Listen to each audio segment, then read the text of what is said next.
Good evening. Welcome, everyone. This is our May 5th ACTL meeting. And so I'd like to welcome everybody. We have, I think, a amazing, wonderful, I am always very excited to talk about our partnerships with NOVA, with NB, our local community college. We do a lot with them, and I'm not sure that a lot of people know the depth of things that we do with them. So I think this is a great and important topic for ACTL. And then in addition, we have lots of updates that DTL, Bridget, I think, maybe Sarah, are going to walk us through, the budget, what is summer school looking like. There's a lot going on in math. If you guys haven't been following that. So we've got lots of updates from DTL as well. The one main thing, and I know I've probably put it in probably at least a half dozen emails, and you'll see probably a half dozen more before the end of the year. If you are representing a PTA or community organization, if you are continuing, if you can let me know. If you are not continuing, and you can try to find out from your PTA or your organization who will be replacing you, that is really helpful for us. Because one, if there is any outreach that is happening over the summer, which there, may be given return to school and different things like that, but also it allows ACTL to really kind of hit the ground running in the fall, because it takes a lot of time and effort to do outreach to all the different schools to make sure we have the right contacts when we're really trying to get, our first meetings kicked off in September. So we'd really appreciate any help that you guys can provide in that area. So with that, Bridget, do you want to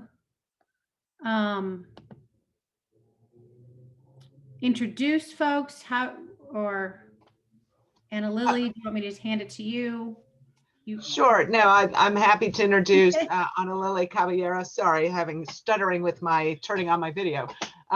So happy to introduce Anna Lily Caballero, who has been invaluable as really ensuring that Arlington Public Schools partnership with NOVA benefits our students. And she's worked very closely with Ty Bird, who is our Director of Secondary Education. Not sure if Ty's with us yet. And so I'm going to actually turn the mic over to Ty and Anna Lily, who will introduce our NOVA partners. And they will very much, no pressure, Anna Lily, but I know that you will wow them with our so many of the opportunities that our students have. So thanks very much, Anna Lily and Ty. Thank you so much. Ty will be joining us shortly. He is double booked. He's attending another meeting, but he is going to be part of this. So we'll wait for him.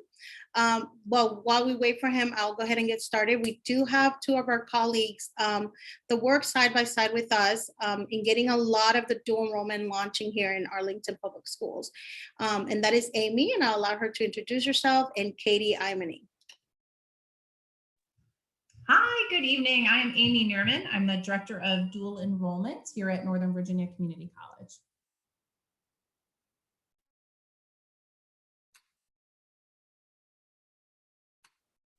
Katie has a 1-year-old in tow, so she may she may be distracted at the moment. But Katie Imany, oh, there she is. I'm here. I'm sorry. Okay, there I am. I'm Katie Imany. I am the coordinator who works with Arlington Public Schools with NOVA Dual Enrollment.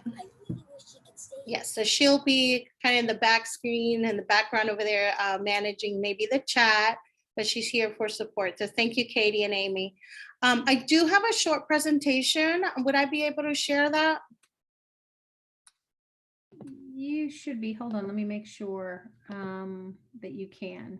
You should be able to now. All righty.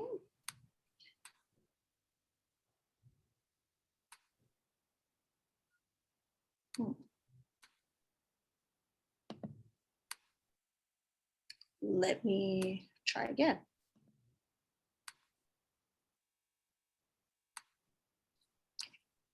I see it now. Okay, good. And here we are.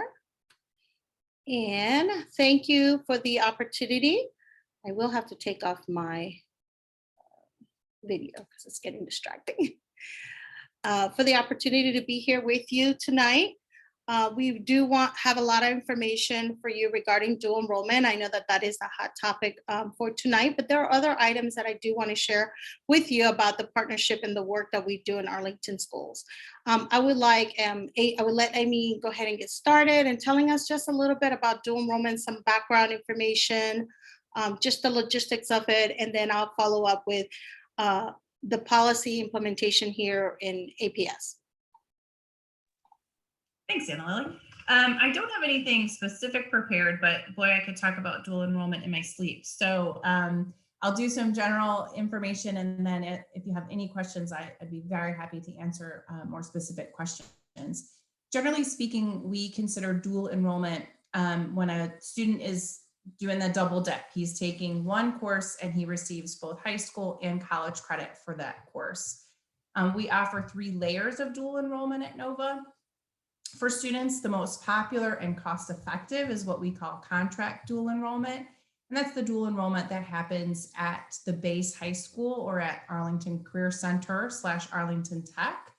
And that the best thing about that is that it's offered during the regular school day. It is taught by an APS instructor who is also certified as a Nova adjunct. And those courses are free of tuition. So that's really the biggest benefit right there. We do offer students the opportunity to take courses directly at Nova on a campus. And I'm pleased to say that if everything continues to trend right now, we will be back on campus in the fall. But as always, we still offer classes through Nova Online, our asynchronous online platform, which has been around for many years. We are veterans in the field of online learning. So those are kind of the 3 ways. We really like to work with students to ensure that they get maximum transferability if that's what they're looking for, or that we put them on a positive career pathway in one of our career and technical ed options. We have great opportunities in Arlington with automotive, with early childhood. Even our education class, EDU 200, is working with the Teachers for Tomorrow program to get students started who might be interested in more of the K through 12 teaching environment. So we definitely have some business classes as well. So lots of different opportunities for students. Lots of positive things in dual enrollment. The dual enrollment program itself at Nova is NACEP accredited. And NACEP is a national accrediting body for dual and concurrent enrollment programs. We are so far the only college in the Commonwealth to receive this accreditation. So we're very proud of that. And basically what that assures you and your child is that the course that they're receiving through dual enrollment is the same quality as the course they would receive on a Nova campus. Our program has grown by leaps and bounds. When I first started in 2014, we served about 3,000 or 4,000 students. This school year, we've served over 12,000 students taking classes directly through the high schools in the area. So certainly the program is growing. Both here in Virginia and throughout the country, there's been a lot of research done, and it's all coming back so positive for students. They're seeing that they have higher GPAs and graduation rates in high school. They have higher entrance rates into college. They have higher persistence rates once in college, higher GPAs in college, and they're actually finishing that bachelor's degree in 4 years at a much higher percent than students that come in without dual credits. In the last 3 years or so, maybe 3 years ago now, there was a joint legislative committee that was required to look into dual enrollment opportunities in the Commonwealth and ensure that practices that were happening were positive. Several good outcomes came out of that JLARC study, one of which is improved transferability. So the Commonwealth really thought that transfer was a problem, that dual enrollment students weren't able to transfer their credits well. And what they found is that it wasn't a dual enrollment problem, it was a community college transfer problem in general. And so the legislation came out and really put some really strong teeth into transferability of general education coursework here in Virginia. And 2 things I really like to draw everybody's attention to. One is the fact that we have what's called a passport. It's a 15 credit package of courses that are guaranteed transfer as general education credit to Virginia's 15 senior public institutions. They are working through a 30 credit, what they're calling the UCGS, or the Uniform Certificate of General Studies. That will be a 30 credit, or basically the first year of college. And again, guaranteed general education coursework credit. So what that means is that a college won't be able to say, oh, that's nice that you took college composition, we'll give you elective credit for it. They have to give general education credit for it. Finally, the really good thing out of that legislation also is looking at standards and ensuring the quality of the programming of dual enrollment across the Commonwealth. So they said we'd like everybody to at least follow the NACEP standards. And as I said earlier, NOVA went ahead and received the accreditation. I should say we earned it. It was a labor of love for sure. So we have a strong program. We have a very strong partnership in Arlington. We are always looking to increase opportunities, and I'm sure Annalily is going to give you some of our wonderful statistics on how we are doing that. You all will be the first of our school division partners to have students graduate with a full associate's degree simultaneous with that high school diploma, and we are so proud. We also have a large number of students earning that general education certificate, that 1 year of college this year, which is very exciting. So as we continue to have improved opportunities for students in dual enrollment, I think we're seeing that it's really benefiting students, and those olden day questions of, is this going to transfer, or will this work for my child, are going away. And because we've proved time and time again, lots of great success stories. So I'm going to be quiet. I'm going to let Anna Lily give you some good information, but I'm here if you have any specific questions or needs. Thank you, Amy. That is the gist of dual enrollment, but within that, I wanted to speak to you a little bit about how we implement dual enrollment in APS. It takes a village, I have to say. We work with our directors of counselors, okay, and underneath that, all of our school counselors, including our English learning counselors, college and career counselors, our teachers who may not be dual enrollment instructors, and then we also work with the dual enrollment instructors as well. Our equity and excellence coordinators, our bilingual family resource assistants, just everyone is in the works with us to assist our students. All of these people are very essential in the success of our dual enrollment program. They assist students from academic advising and course selection, eligibility requirement. They walk them through the process, the registration process, or refer them to a school counselor who may be able to help them with that. And also help students understand the college policies and procedures, because that is very different than what they're used to in a typical high school class. So all of these are very important elements. And like I mentioned before, everybody is working with us for the success of students while they take dual enrollment courses. Just to give you some information about what the process looks like for a student, it begins with selecting the course, and that is usually the course selection process. If you recall, we used to do a course request form. Now our students are selecting the courses online through Naviance, and therefore that's where we begin. Then the student then discusses the course selection with family or with the counselor, just to make sure that it's a good match. Counselors have the opportunity to review these course selection, and oftentimes they align with the academic plan that the student has established with the counselor at the school.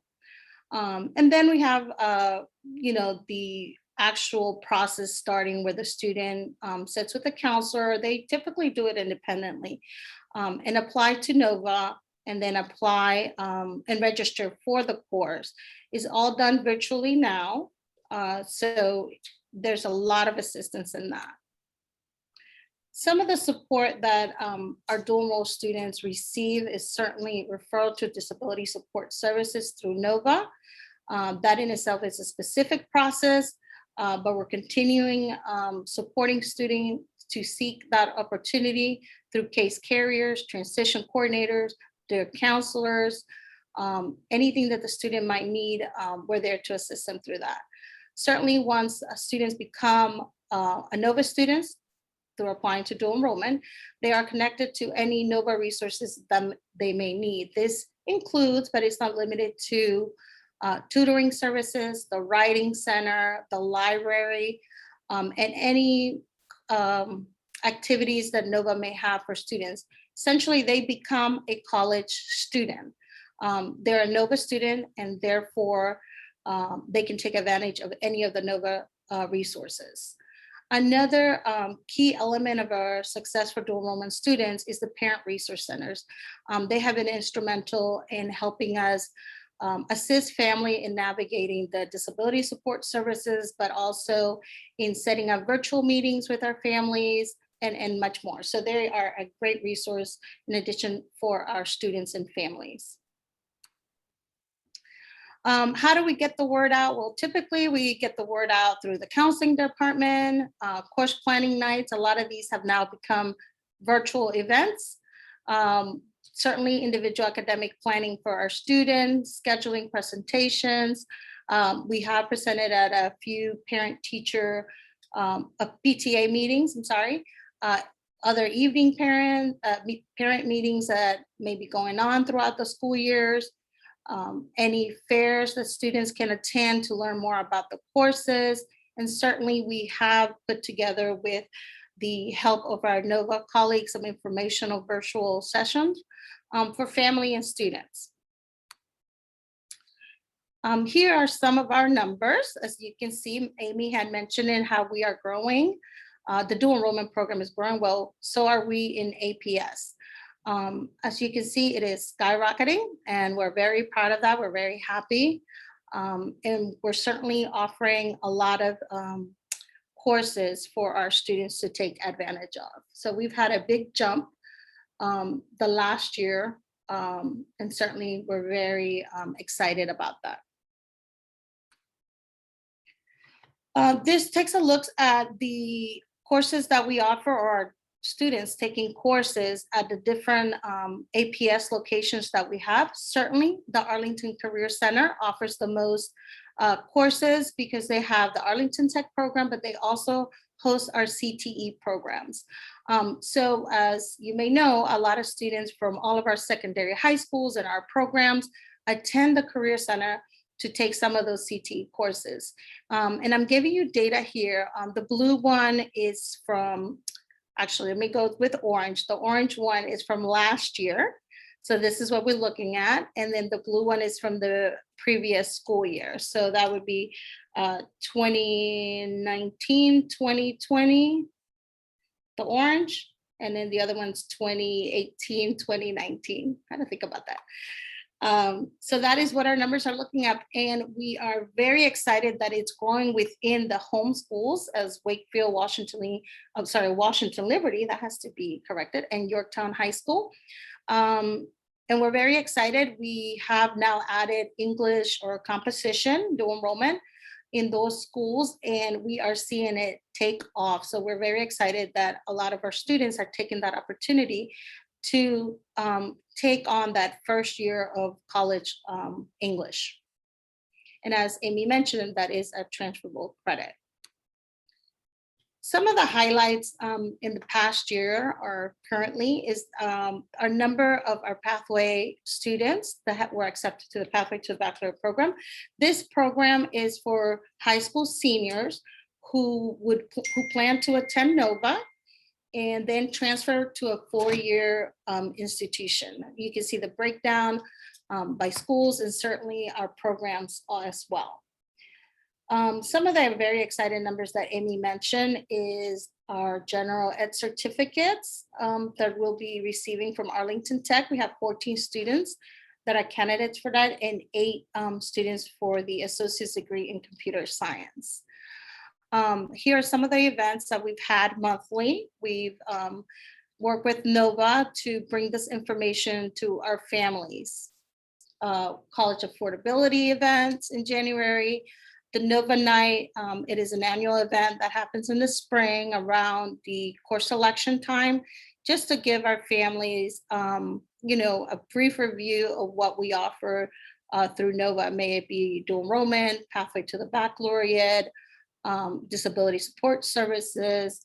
So you get through Nova Night the gist of everything that Nova has to offer for our students.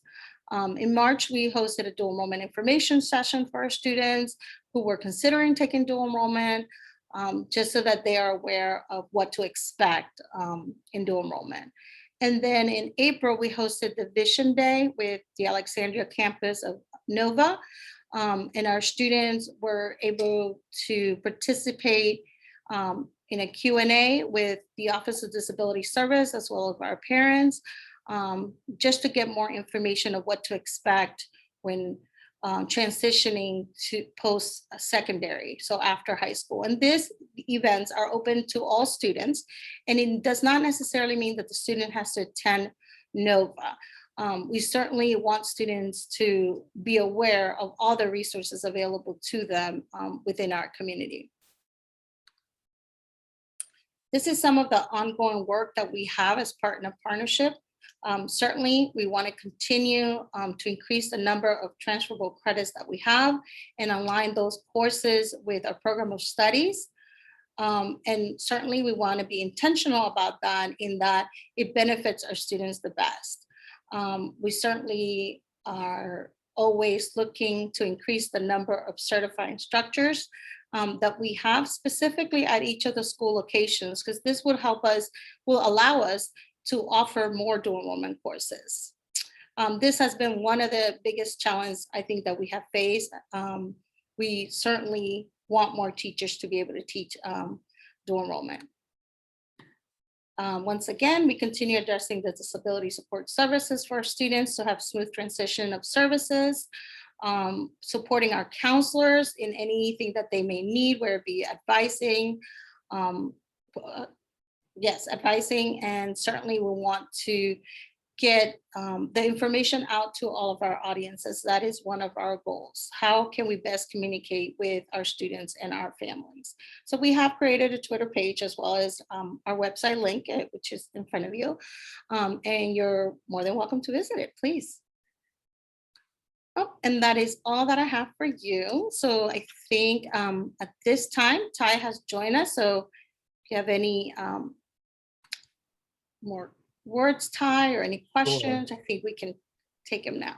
Absolutely. Hi, First Ty. of all, let me apologize to Anna Lily and Amy and everybody. I was double booked this evening. I was at a different event and I thought I could get them both in, but I wasn't able to meet it on time. So my apologies for that. I am super duper excited about dual enrollment in the division. And I love seeing that increase in student participation that Amy and Anna Lily just spoke to. We're so excited that our students are taking full advantage of this opportunity to begin their college careers while they're in high school. If they feel like they have the capacity to compete at that level, we offer them teachers that are APS educators, and then the support networks that are still in the high school while they're competing for high school credit concurrently with college credit. So it's an awesome opportunity. I see that there's some questions in there. I'll try to touch on a few of them. And then Real quick.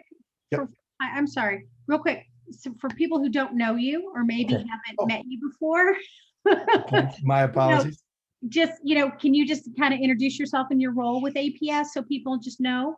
Absolutely. I'm Tyrone Bird. I'm the Director of Secondary Education, which means I work for Anna Lily and for Liseth Mosqueda. But I'm responsible for coordinating and supporting the high school principals, the middle school principals, and our program principals as well. Been here for, going on 25 years in Arlington. I've been an educator for 29 years, it looks like. And again, my role is connecting us with, and one of my responsibilities is connecting us with Nova through the pathway to the baccalaureate and through dual enrollment. Thanks, Ty. Appreciate it. No problem. Sorry about that. So some of the questions you're asking, one is that are these courses offered at all of our high schools? They could be offered at all of our high schools, but I don't know if Amy or Anna Lily touched on this, but there are credentialing requirements for educators to teach these classes. In addition to having a teaching license, you also have to have 18 credit hours in that area of study. So if you don't have those credentials, you can't teach the course. So right now it's a bit of luck of the draw. If you go to a school where a teacher has the proper credentialing, you can take the course right now. Bridget is really working on some other avenues to expose students who are in a building where the educator doesn't have that credentialing, either through what we're learning right now with the teams instruction, some concurrent instruction. There are also online opportunities through Nova, or you could go to Nova and take the class if you have an amended schedule with a late arrival or early dismissal in your day. So there are avenues for students to take Nova classes if the teacher is not at their, if they don't have a teacher at their building. But, you know, so we're working on that. Amy has been a staunch advocate for us to find some alternative pathways to certification for our teachers to go back within Arlington. We're looking for some incentives to get teachers to want to go back and earn the additional hours that they need to teach this, because right now it's, you have two masters. You've got us leaning on you, you've got Nova leaning on you, you've got two grade books, you've got two sets of professional development. So it's really people who are in it for the love of teaching this stuff, which is great, but we'd love to be able to compensate them in some additional way. So those of you who are inclined to engage our school board, say, throw some love dual enrollment's way and see what we can do to get more teachers to teach it, because we would love for each of our kids at any school to begin this process, so that when they've graduated from high school, they have concurrently completed an associate's degree. You know, and we know that Arlington Tech is working on this. We want to ensure that every kid across the division has a chance to do this. While they have a bit of a STEM focus, we're looking at a more of a humanities focus across the remainder of the division, and getting some of those things. And I speak so glowingly of this because my daughter has completed 3 dual enrollment classes in Fairfax, and it has really put her in a good headspace for that next level of her career. So I'll stop there and ask if you guys want to answer any of the questions that are missing there. Yeah, just to sort of address that credentialing issue. I mean, I think, you know, there's 2 things that we need to happen. And Rebecca, to answer your question in that same breath, is that the administrative team at the high school needs to support dual enrollment. We've had a lot, not necessarily just in APS, but we've had a lot of competition with AP. And so over the last few years, we've made great growth and progress. I think we've sort of proved our case. But a lot of families, not even just high school administrators, but a lot of families think AP is the gold standard. And so they would rather see those programs. Our friend Jay Matthews, you know, rates schools. And one of the criteria he looks at is, we lovingly refer to it as butts and seats, to, you know, in AP classes, not necessarily students who are successful earning college credit with those classes, but just taking them. And we have asked year over year over year, and he refuses to include dual enrollment in his statistics. So, you know, those are real problems for high school administrators, where, you know, you're trying to draw families to your school, and the rankings are a big deal. So unfortunately, we have some political issues, but I think we've really been proving the case over the years. But it is critical. We are accredited by the Southern Association of Colleges and Schools, and they are the strictest regional accreditor as far as anything goes, but especially with credentialing. So if those teachers don't have 18 grad credits in the teaching discipline, or the full master's in the teaching discipline, it's a complete no-go. So it is very difficult sometimes to get instructors credentialed. And if you're a principal that doesn't have any openings, there's not much you can do. We definitely ask principals to sort of hire with that lens. You know, Margaret over at the Career Center has been laser focused on dual enrollment opportunities over the years, and hires totally with that lens. You know, she really was an early adopter, which is why you're going to see these students graduating, you know, from Arlington Tech. I mean, she developed Arlington Tech based on dual enrollment. So, you know, we're still working. But parental support for dual enrollment helps a lot. Ty and, you know, the upper level administration at Arlington is unbelievably supportive, and this partnership is so great. So, I mean, we just can't thank them enough for opening up these opportunities. But it can be high school dependent, you know, for these reasons, and that stinks for kids. So we really like to level that playing field as much as we can to allow all students opportunities who want them. Thank you, Amy. And there was a question about the pathway to the baccalaureate program. That is a program for our senior students. It is by application, and they apply into the program and receive support from a Nova counselor while in high school for the spring semester, and assist them in transitioning to Nova. they make an agreement to attend NOVA for 2 years and then transfer to a 4-year university. The program right now, it is restructuring. So more to come with that and how they will continue to support our students. But certainly we'll get the word out to our students in the fall. And thanks, Anna Lily, and some great questions. Courtney was asking some questions about specific data that we're collecting. Anna Lily is doing a great job of starting to compile some of that, some of that disaggregated data to find out which of our students are enrolling. And then maybe Amy, I'm not sure if she's able to speak to this right now, but we'll work toward this about how well they're doing long-term. So as we longitudinally track these students so that we can go to the principals that Amy's talking about and saying, did you know, this profile student engaged in dual enrollment, and this is the outcome. They did matriculate through college within 4 or 5 years. They did earn an associate's degree and then move on to a 4-year university. They did whatever the case might be, so that we are talking about something from an informed place, and it's not just, amorphous data. We have real concrete information to share with folks. And you've asked some questions about why some schools have fewer enrollments than other. And as Amy said, it's about that school's culture. Some schools are really invested in IB or in AP. And so that's what their students talk about, and that's what they pursue. Our best salespeople for this program are the students, to tell you the truth. I think our kids who enroll in these classes do well in those classes, and they celebrate that with their peers and say, have you thought of a dual enrollment class? And our counselors are also conducting outreach. Some of the data you're asking us about would make an amazing dissertation, where those kids are going to, where they are 4 or 5 years out from high school. Our target audience is any kid who has demonstrated an interest in pursuing college credit during high school. We don't limit our scope. We focus on students who demonstrate a capacity to do this. They do need to demonstrate a certain level of academic acumen so that they can go in there and be competitive and do well. There's some scores that have you talked about the requirements to enroll, Anna Lily? Did that happen earlier? No. Okay. So I'll maybe ask her to do that. But so you do have to demonstrate you're able to go in there and compete, but you're still in high school. So we still have those resources, those support resources, whether it's executive functioning stuff that you need support with, or it's some academic remediation that you might need prior to or during. So we're in it to ensure that the kids who enroll do well in those courses.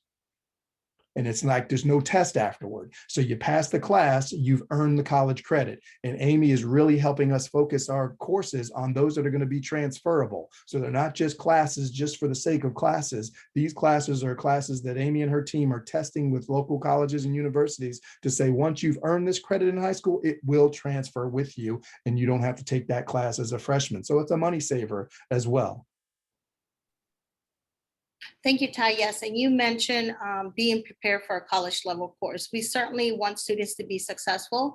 And so we use the measures that NOVA has set forward for us. And those include, a GPA. We look at students' GPA. If they have PSAT scores, SAT scores, ACT scores. So we look at all of that. And certainly we want to make sure that the student is ready for a college level course to be successful in it. And I think that's really important. I know that a lot of people will say, well, why do you put up barriers?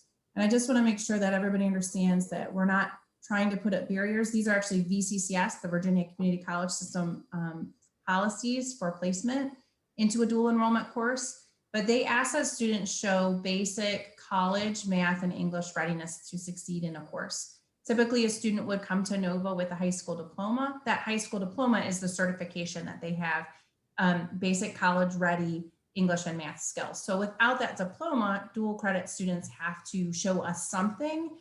And it's important because a college transcript is a permanent thing. So the nice thing about AP is that it's about, you can get whatever grade in the class. And if you get a 1 on the test, that's okay. You don't have to send that to schools. It doesn't hurt you in any way. Dual enrollment, on the other hand, it's a college course. So the grade that you earn is the grade that will be on a permanent college transcript.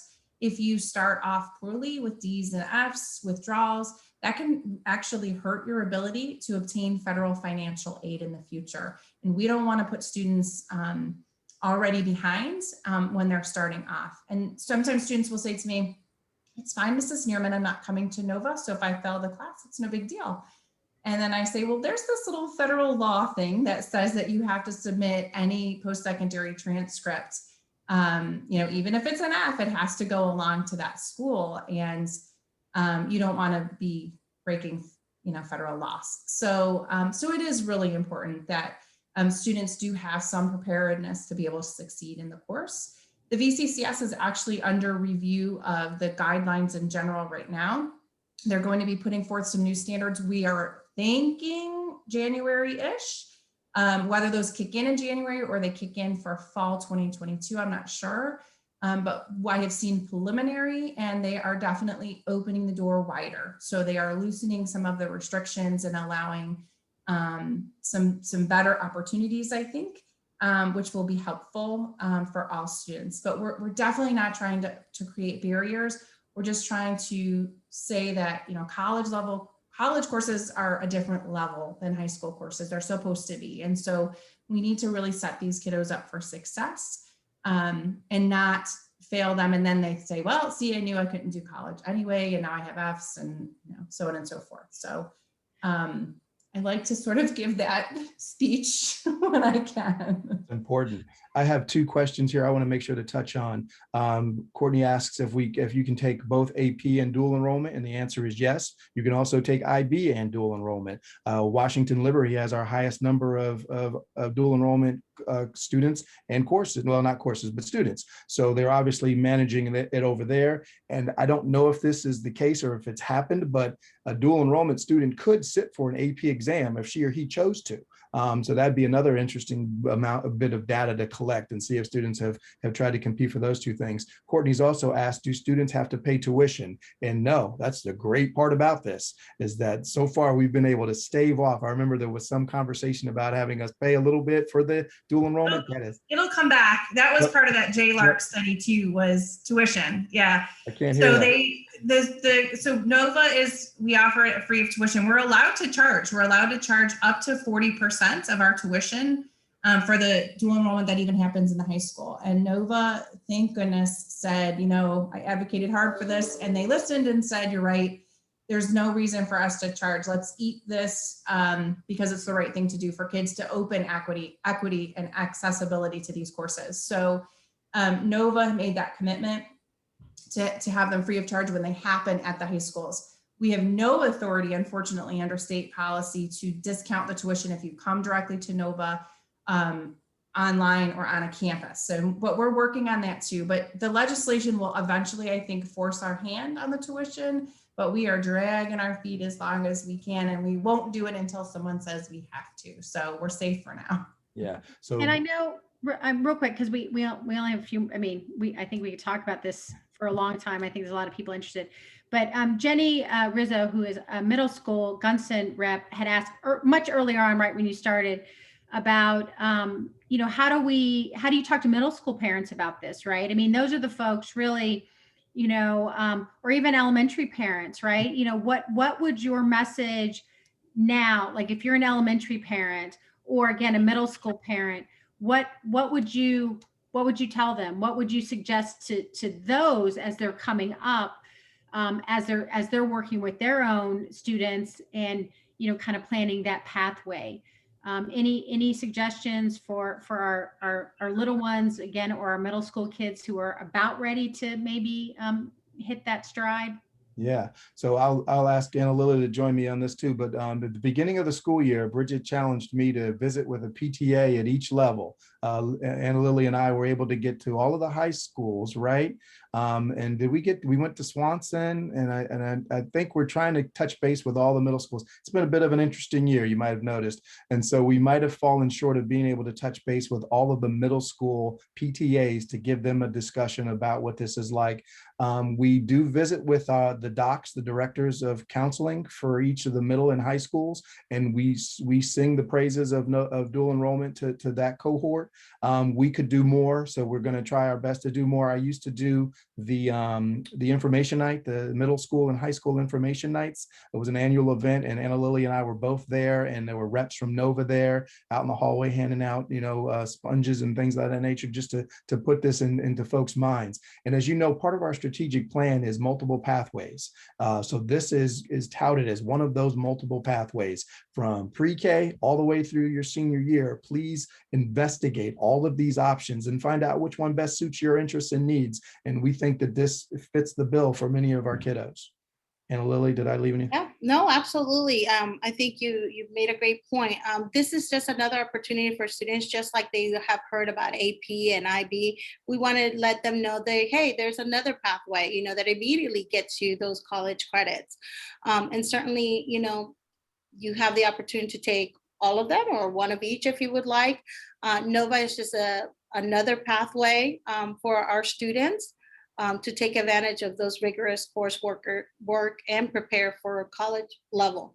I mean, they will be taking college level course while in high school. So we certainly want them to know that. I think it's important that they understand to take their coursework seriously, and any tests like PSATs that they're offered to take seriously, because those can be used for placement. So even in middle school, if they're taking algebra, geometry, world language, those count toward that high school GPA that we look at. So, if they're thinking long-term, it's important to embrace potential, college coursework as an option. So I think the little ones, it's just good to talk to the parents about the opportunity. The middle school kids, it's important to say, now look, this is coming very soon. So you need to be prepared and really take things seriously. I have an 8th grader, and I show him, I look at transcripts every single day, and I'm like, do you see, I'm looking at this kid's algebra, I'm looking at this kid's geometry, I'm looking at this kid's Latin. So it's really important that you take this seriously. I look all the way back to 7th grade. So I think it's just important to tell about the opportunity, but just open the door that there is this option open to students and families, that they can research more. And one more thing, Rebecca. The other point, sorry. No, you go. The other thing I do want to stress is the career pathways, but also the certificate pathways that Nova is able to offer through a lot of our CTE programs at the Arlington Career Center. A lot of times students may not be aware that that is another venue, to prepare for their future through certification in any of the areas that we offer at the Arlington Career Center. So that's another one that I would like to also stress. And all high school students have an opportunity to take those classes, correct? Correct, at the Career Center, correct. Right. Mhm. Go ahead, Ty. I'm sorry, this is the last thing I'm going to say. I'm going to shut up. We're really hopeful of removing any stigma that used to exist for dual enrollment. There's some of the questions about why some schools more than others, and it's because there is a negative stigma about a community college versus a four-year college, and even within that conversation, the right four-year college. Well, Nova is an amazing opportunity for our kids to get a sense of what college is like, because it is college. It's not preparing for a test that might get you credit at a college. And again, I don't have anything against AP or IB. I just love the fact that this is free, and I love the fact that there are safety nets available, and it is truly about the learning and preparation for success. It could light a spark that really gets a kid going. So all the schools should be using it. Pressure your teachers or your principals to make it happen more often. Again, with that, we hear your passion, and we so appreciate you coming and sharing. I think what a lot of people, again, don't really understand about the partnership and how integrated some of the work that you guys do together. So hopefully this has been helpful for everybody. And I did, Anna Lily, if you don't mind sharing your presentation, I can send that out to our ACTL membership, posted on the website. So again, the folks that weren't able to join us tonight, can also access this great information that you've shared. So again, for ACTL folks, if you have any more questions, continue to put them in the chat. But I know we are going to lean on Bridget here in a second for a ton of updates. So I want to make sure we give her plenty of time to do that. But again, really want to thank Anna Lily, Amy, and I'm going to forget the Catherine. No, Catherine. And Ty for joining us this evening and sharing all of this really great information about our partnership with Nova. So thank you so much.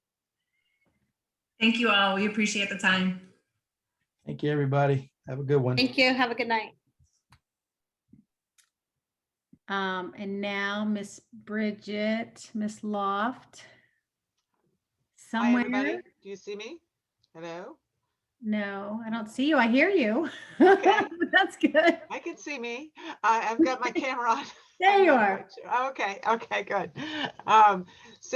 Yeah, I am so grateful for the opportunity for Ty and Anna Lily and our Nova partners to be able to speak to you. As you can see, I call Ty our ambassador and visionary of dual enrollment programming. So I'm glad everybody got a taste of his passion as well.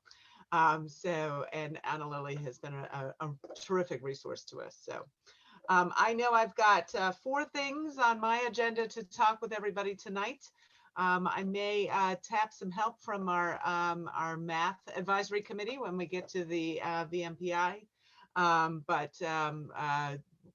we'll get to that in a moment. Let's start with budget.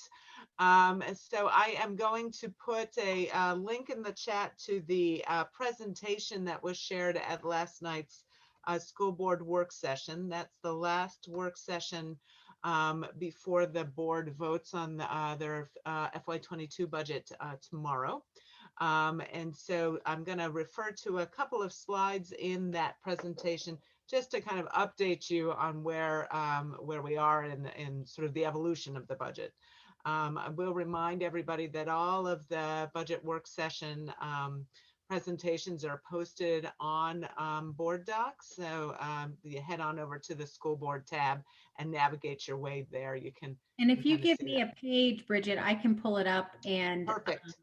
So yeah, I'd like you actually to start on slide 6, if you wouldn't mind.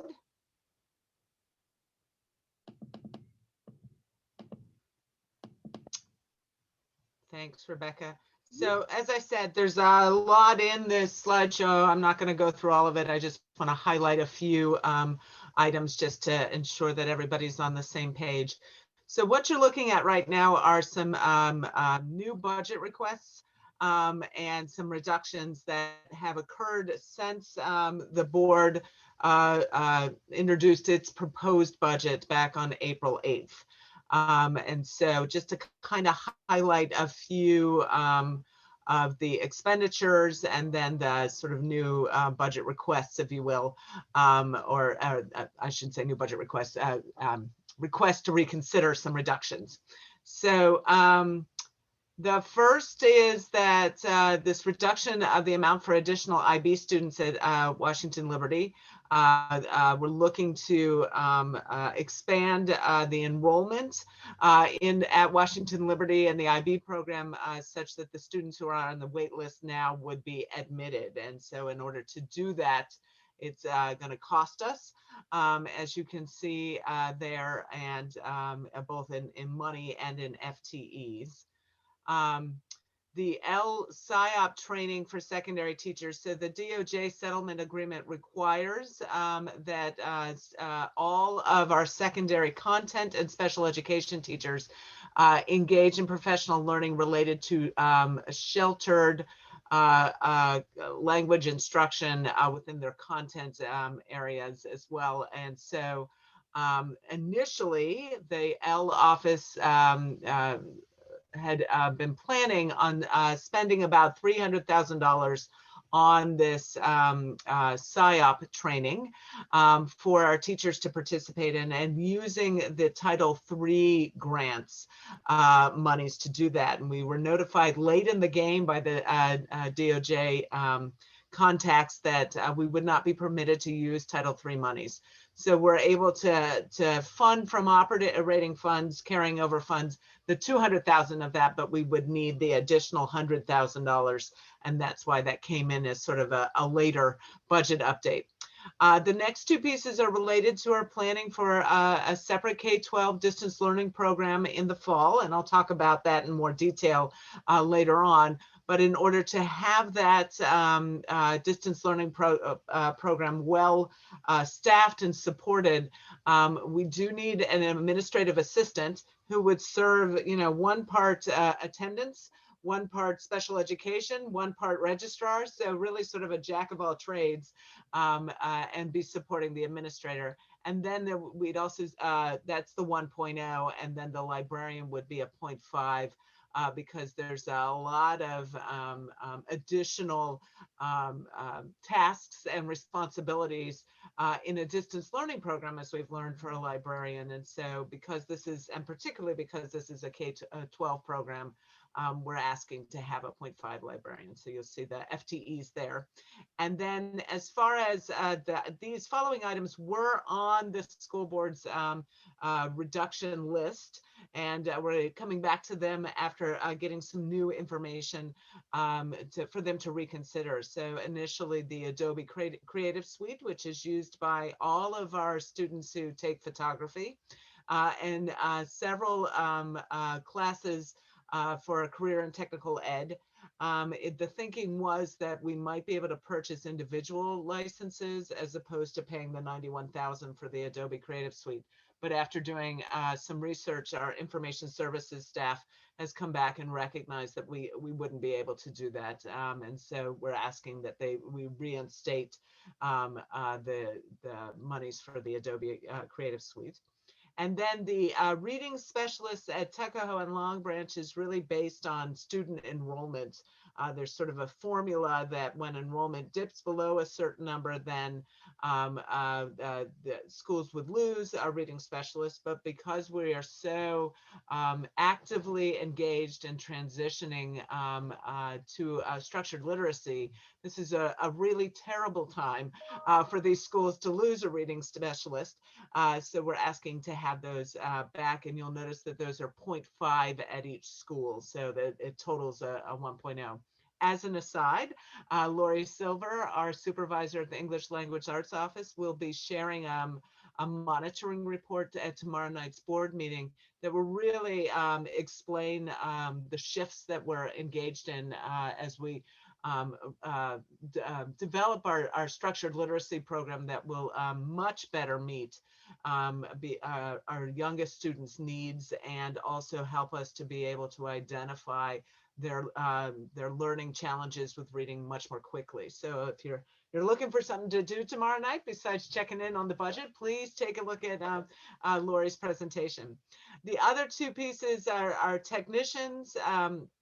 We were initially had put up 2 technicians as a possible budget reduction, but given our reliance on the technology, we really need at least 1 reinstated. So you see that there. And then there's the reinstating the route planners for transportation. So, and then the correction of the cost of the 3% COLA midway through the year. So that gives you an understanding as we've come forward with $182,000 of new requests. And Rebecca, if you go to slide 8, then you'll see the proposed the reductions that the board is considering.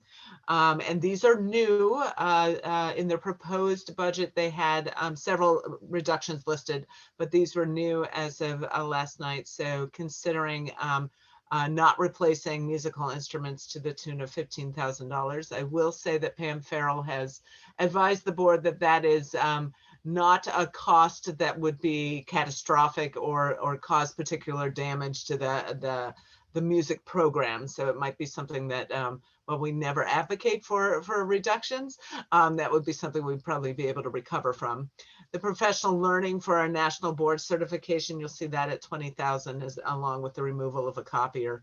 And then they're reducing the aides and hourly aides and transportation. This was really focused on Dr. Murphy's initiative in which students who minority students or students who are coming from would be the first folks in their family potentially to attend college, had the opportunity to go visit college campuses at a pretty young age as middle schoolers.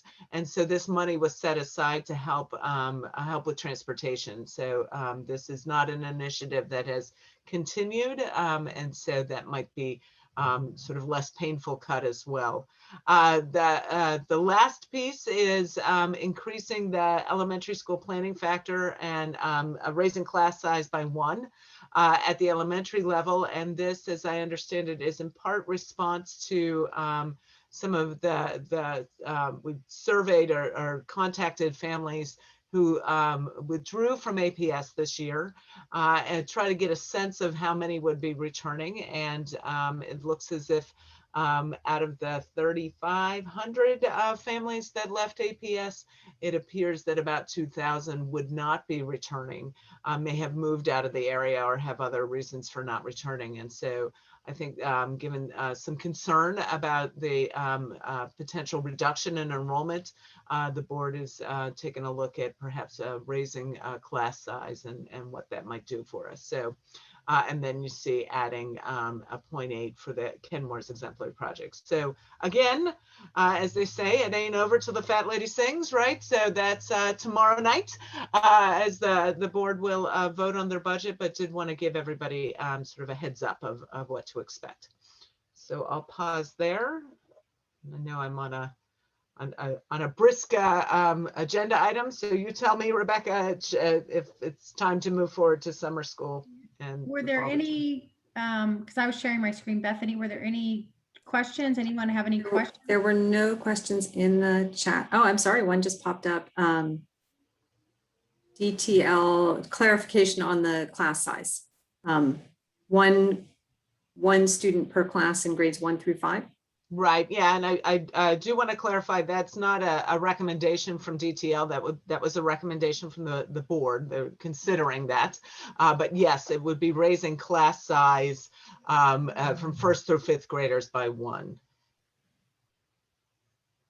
Okay. And then there was a question about in one of the budget work sessions, there was discussion around removing copiers and sort of the move to the more use of digital platforms, less use of paper. And that's also been a topic on the reverse of more use of paper. Bridget, Right. no. So can you comment on that?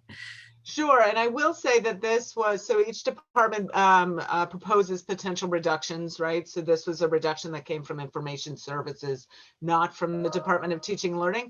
That said, Bethany said it very well. I think there's definitely some interest in getting our kids away from devices and potentially engaging in some, tangible practice using paper and pencil. And so that certainly losing that copier would make it more challenging at the sites to produce this paper and pencil. At the same time, a lot of our instruction has moved to digital, and so in that case it becomes less impactful. How's that for me just landing right in the middle for you? So That's great. And then can you just clarify a little bit more about the increased class size? So why does lower enrollment then lead to increasing class size?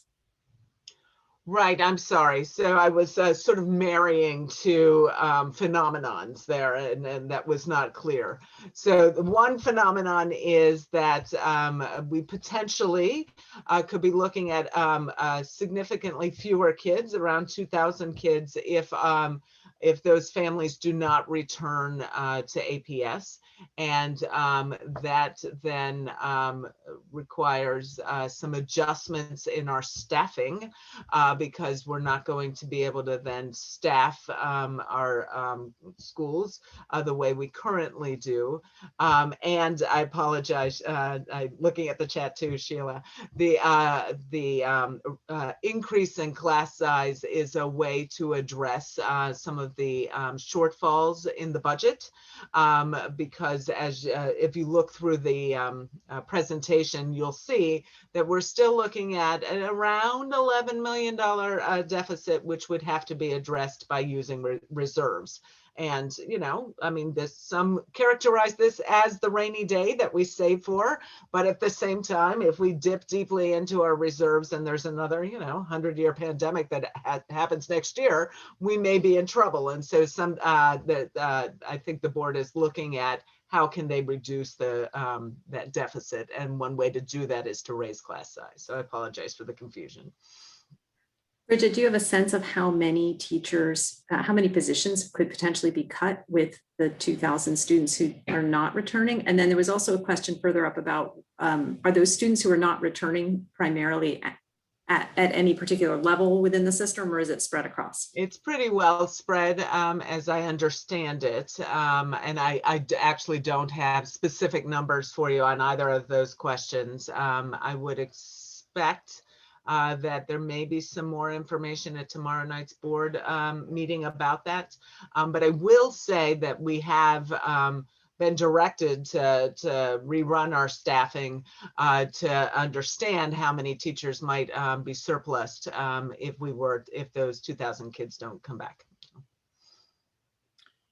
Okay, thanks. Again, any other questions, please, you know, continue to put them, you know, in the chat, and maybe, you know, Bridget will send these questions. So, Sure. you know, if you can answer them later. 'Cause we got 3 more things. Okay. So you want to give a quick update on summer school? Yeah, why don't I do summer school and the fall return, and then we can finish with the VMPI. Yeah. So for summer school, we will be sending a school talk out on Monday to all families. It will really be focused on elementary school. I think I've addressed this before, but our elementary sort of staffing and decision making is made before our secondary, and that's because I always say miracles happen in May, right? So kids who may be failing sort of miraculously, you know, come to life in May and then don't fail their courses or are able to raise their courses. So we like to give our secondary kids as much time as possible before we make that final decision. So our parents of elementary students had until April 30th to indicate whether they were opting their children in or out of summer school. We have that information now, and our summer school postings for positions have been up for about a month now. So we've got a good understanding of how many elementary students we need to serve and how many staff we need to serve. I will say this, that we have said all along that our summer school programming is based on staff availability. And so we are getting to the point where we're recognizing that that might be disproportionate, that the need is, and the need might be greater than the staff that we have. And so we're finishing out this week, so really working on logistics so we can land definitively and let families know about the summer school offerings that we will be able to offer on Monday. And for those students for whom we don't have enough staffing to be able to meet their needs, we'll also be able to share with you the work the opportunities that kids will have over the summer, and then also what we'll be doing in the fall to address that need. So I don't mean to be vague. I'm not being vague on purpose. I'm just saying we're working as fast as we can to make sure that we've got accurate information that we can share with you on Monday. Dr. Duran will also address this at his monitoring report tomorrow. And I do see there is a question in the chat. Are we planning to serve more kids in summer school this year or the same as past years? Elementary schedule looks the same as in past years. Is that correct? So yeah, the elementary school schedule will be from 9 to 1 for 4 weeks. From, I believe it's July 6th to July 30th, I believe is what it is. And then the secondary schedule will be for 5 weeks, July 6th to August 6th. And kids will be able to take 2 classes if they need to. Once again, that's based on our staffing, and we'll be able to address that with some more generalities on Monday, but getting more specific because we're getting a better understanding. So And then, yeah, we have a lot more kids this year, as we might have predicted, who would benefit from additional supports in the summer. And so, as I said, there's likely going to be students that we won't be able to serve formally in our summer school program because of the staffing. Let's remember that our teachers are exhausted, and so they're less willing and less able, I would say. I'm not even going to say willing, just they definitely need an opportunity to rejuvenate this summer. So we will be able to speak to the opportunities that we'll be providing to those students as well over this summer. So if staffing shortage, students with the highest needs, regardless of school. So I will say this, that we are focusing on students with the highest needs, and have taken a look at if we've got relatively few students in a particular school, then how can we be efficient? Excuse me, my dog has an opinion about that as well. 1 minute. So wait, oh, there she is. Okay. Apologies. So then we would be moving, trying to be more efficient, and so perhaps clustering, and we should be able to speak to that on Monday as well. Sorry, Bethany, I took your job. No worries. Any other questions about summer school? We can come back to them if we have extra time. Please put them in the chat. But it sounds like, will they be sending out I know on tomorrow probably will touch on it, but if it's Monday, will it go out like in the next monitoring report? I mean, how is that communication then after Monday, for instance, going? Right. So you can expect that there'll be a school talk.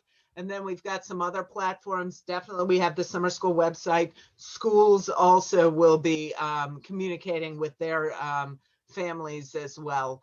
And then at the secondary level, families will be hearing directly from their child's counselor as well. So there'll be multiple entry points. Our elementary school reps that are on the call now could follow up with their PTAs. You could follow up with their principals to make sure that, okay. Yep. So I'll segue to the fall, just to give you a quick update on the fall. So as I mentioned, the governor has signed some legislation that requires that each district offer full in-person 5 days a week. And so we are moving forward with that. And then it is strongly suggested that if there is an interest and a need, that we also offer a 5-day-a-week full distance learning program. APS has opted to create a separate K-12 distance learning program, and thank you to all of you who participated in the survey to determine choice. And so that survey ended on Monday. As of Monday, we have 94% of our families are indicating an intention to return in person, and 6% that calculates to about 1,200, a little over 1,200 kids interested in participating in the distance learning model. So we had about 17% of our families have not indicated an interest, and have not participated in the survey. And as we've said all along, folks who don't participate in the survey would be defaulted to in-person. So we feel like we've got a pretty good handle on the numbers of students who will be participating in the distance learning program, and really have been building a framework that will support these students. And it's really exciting. One of the pieces of the framework where the board will be confirming or appointing the administrator of the distance learning program tomorrow. That program falls under the Office of Personalized Learning. We did that on purpose because we see a real opportunity here to not do business as usual, but to really allow kids to personalize their experience in the distance learning environments, while also, earning credits towards graduation, et cetera. So I think it'll be exciting to do that. There are FAQs posted on the website. I'm going to ask Sarah Putnam, who's here, if maybe you can pull that link and put it in the chat, so that if folks have questions about the framework of the distance learning program as it exists now, then that's a really, that's meant to be a wealth of resources. So I'm going to pause there, and I'm going to allow Bethany to do her job. Okay, thank you. And I think, so if we can jump very quickly back to summer school, the question was whether immersion, students from immersion schools will get Spanish immersion classes in summer school. So at this point, no, we are not offering Spanish immersion classes in summer school, and that is in part because we have had to, now that we've got a sense that we've got fewer teachers and more students who are in need of numeracy and fluency in their, numeracy and fluency practice, we are really targeting our summer school interventions towards those students. So unfortunately, we won't be able to offer them. Okay. And then returning to questions about the fall, in the fall, will all in-person classes have in-person teachers? That is correct, yes. Mm-hmm. Okay, and I think I missed one in there. Sorry, back to summer school. Our neighboring districts also facing staffing shortages. I assume that is related to summer school. And therefore, would it be possible to have any crossover in summer school classes? I expect not. I haven't had that explicit conversation with our colleagues in Fairfax County Public Schools, but absolutely what we have come to understand is that this is not just germane to Arlington, that most districts are really struggling and trying to find teachers to be able to teach our summer school classes. And in fact, some districts, and something that we've been considering, but for the secondary, and as I said, we're a couple of weeks away from landing on secondary, is really looking at, are there some virtual Virginia or Edmentum? If we don't have enough teachers, could we work on some credit recovery, work through some of those programs as well? So trying to get creative in helping students who might need credits over the summer to be able to graduate. And then I posted the question, the 6% for distance learning, is that primarily high school students? No, it's really split. I'm trying to remember the split that I saw there, but I think it's somewhere in the neighborhood of about 35% are high school, and about 30% are middle school, and then the rest are elementary. So it it's got an interesting breakdown in that regard.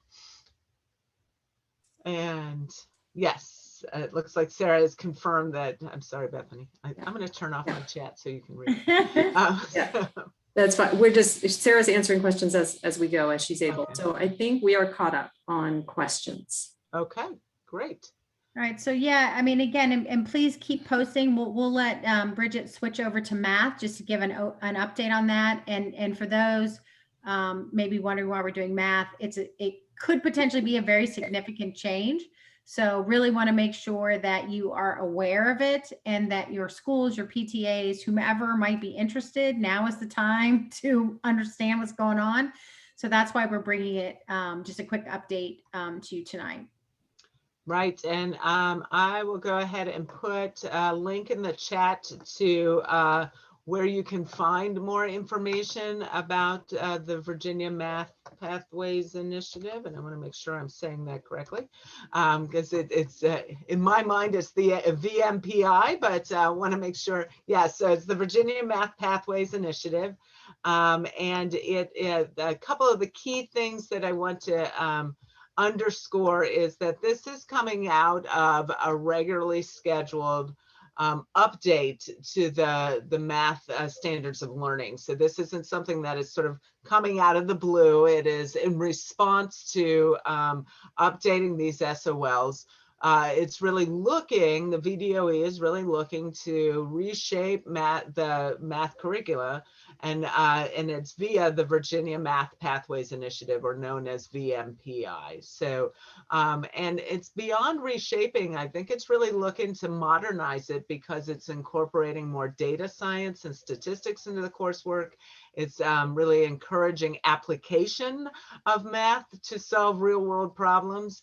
And it's really trying to get kids to graduate high school with math skills that prepare them for these careers that many of us don't even know anything about. So what it would look like is that students in K-10 would study the same courses that share, that they're in now, and provide a shared base of knowledge.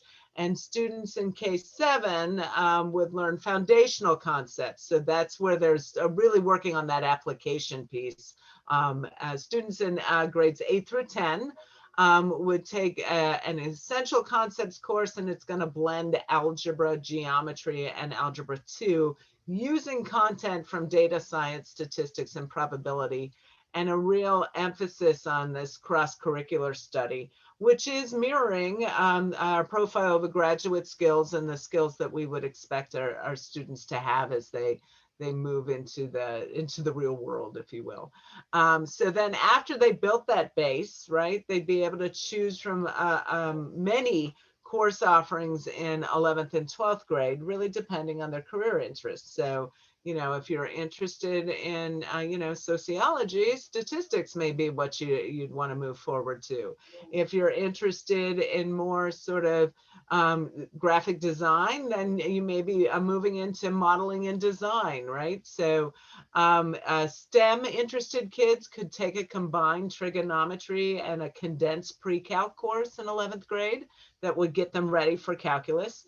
And I do want to emphasize, because I think there's been a lot of misinformation out there, calculus would still be offered under VMPI. So it's just expected that the numbers of kids who might enroll in calculus might be fewer, because they're being able to take these other courses that might be more germane to their areas of interest.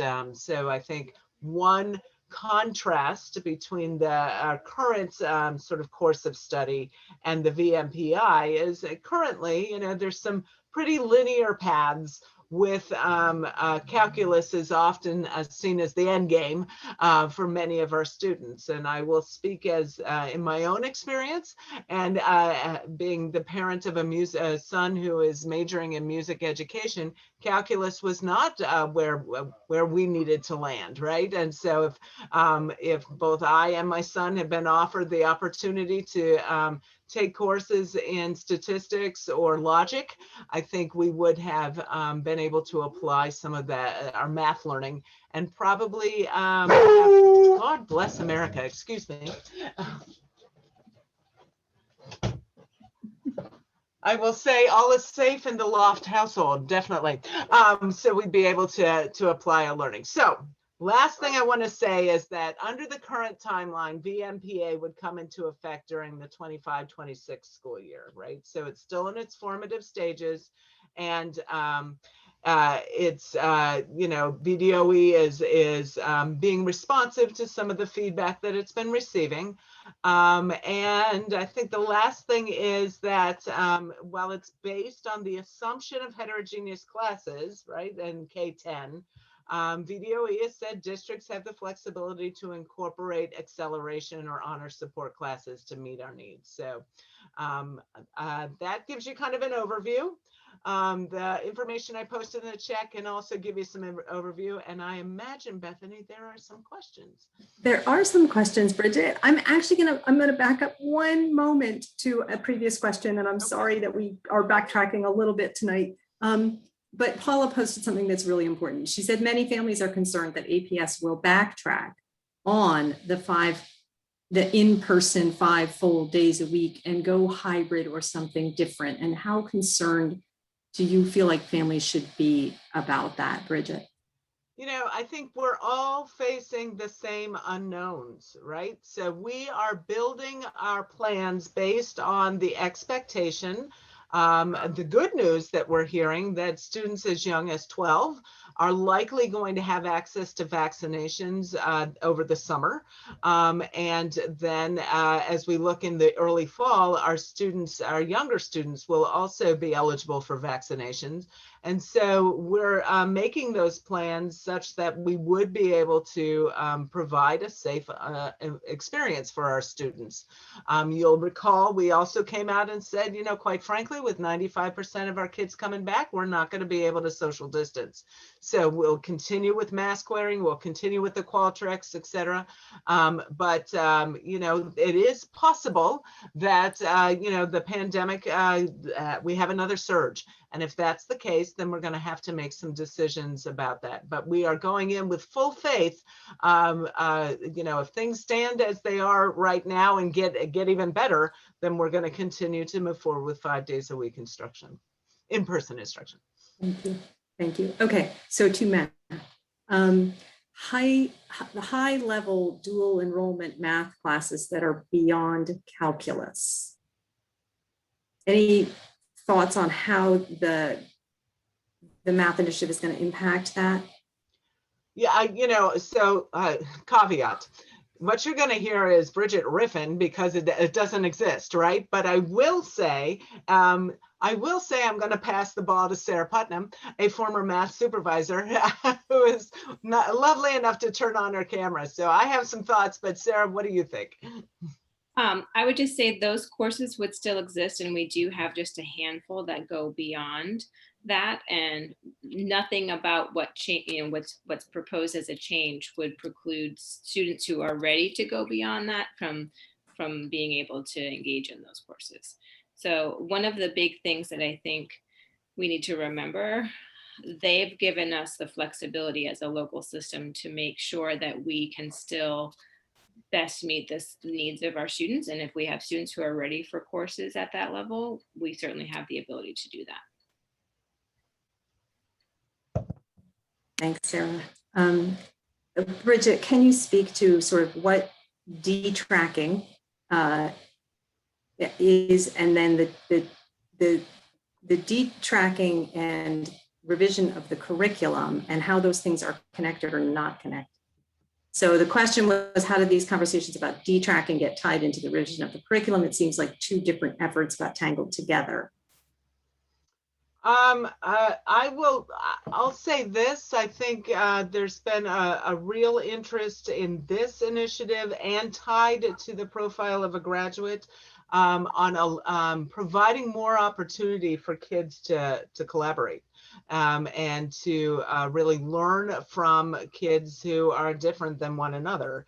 And so I think the blending in, so I wouldn't call it tangled, I'd call it blending in this focus on collaborative learning, along with the idea of exposing students to a wide variety, a spectrum of math learning that includes data, statistics, probability, logic, modeling, design, will appeal to a much broader spectrum of students as well. And so I think that was the idea, was to blend the 2 as opposed to maybe it being sort of coincidental.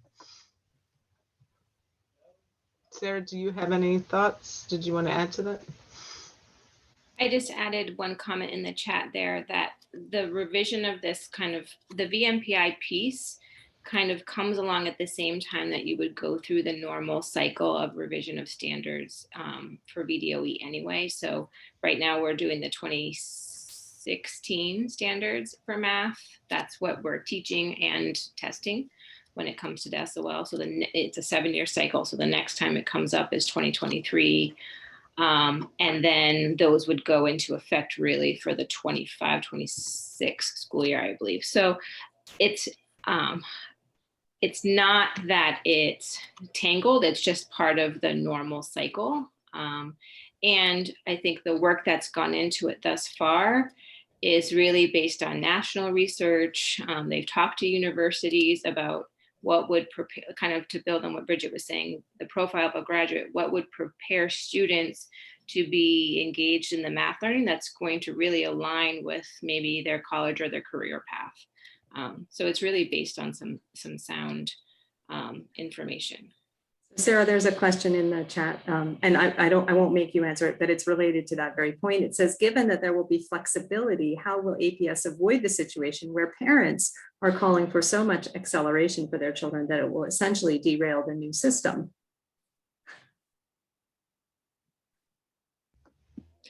Sorry, I have my toddler knocking on the window. You can punt it to Bridget. Sorry, I'm just going back to read the question. I think this is going to cause us to look at the process, right? And particularly where we look in middle schools, really the first entree into a more accelerated path.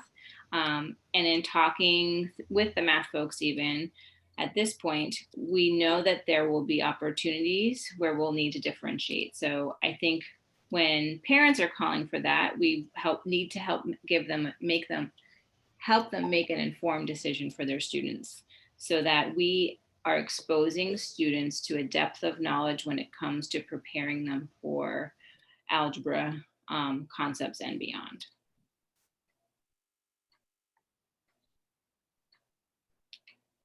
Okay, very quickly, because I know we only have a minute or two left.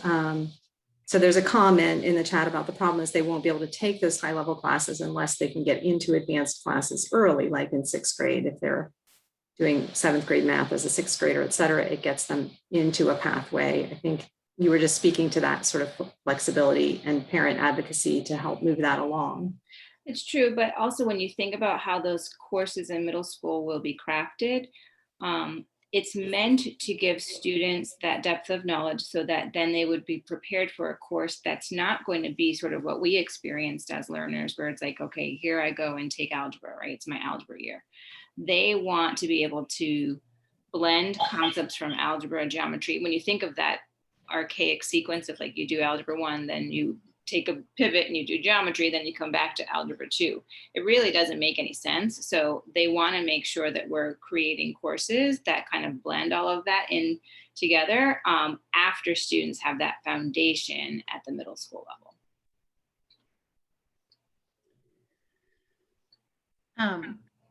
So I asked the last question, which you can answer now or later, but you know, part of it, I think for some families too is, you know, because it's a hard date, but obviously we're going to have kids that are doing algebra 1, geometry, or on the old track, you know. So is the plan like to, you know, when it starts, you'd start with again that 8th grade, or I can't remember, 6th grade, whatever year it was, you know, and then that would be the first year, you know, you'd obviously have to build on it. And then the folks that were already in the old track just continue on that old, I guess that's not the right word, but I mean, is that kind of the idea?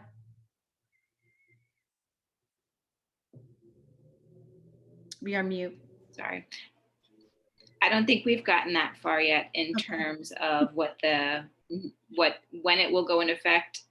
And I mean, we know when the standards will be there, but when courses might change and when we would need to reflect that in the POS process. Okay, no worries. So if there's any other questions, it's 8:31. So I am remiss on being late. So I apologize to everybody. But please, if there's any other questions, please put them in the chat. You know, again, like always, we will make sure that if any questions did not get answered, we will follow back up with either our dual enrollment experts or with Bridget and Sarah about some of the budget, return to school, or math. Again, I just thought the math was really important, a last minute add because of the time frame and comment period. So please take a look at that. Otherwise, I'll just, again, my soapbox, please, if you are going to continue as the ACTL rep, let me know. If you are not, and you can get a new name out of your PTA or organization, that would be extremely helpful. Otherwise, really super appreciate everybody's time on this, what turned out to be sort of a nice afternoon, nice evening. So appreciate you taking your time to join us. Our last meeting is in June. I think it's June 2nd. So we'll do some year-end wrap-ups, and you know, I'm crossing my days off my calendar. I'm sure most of us are. So again, we'll see you in a month. Anything in the meantime, please let me know. Thanks for everybody's time. Appreciate it.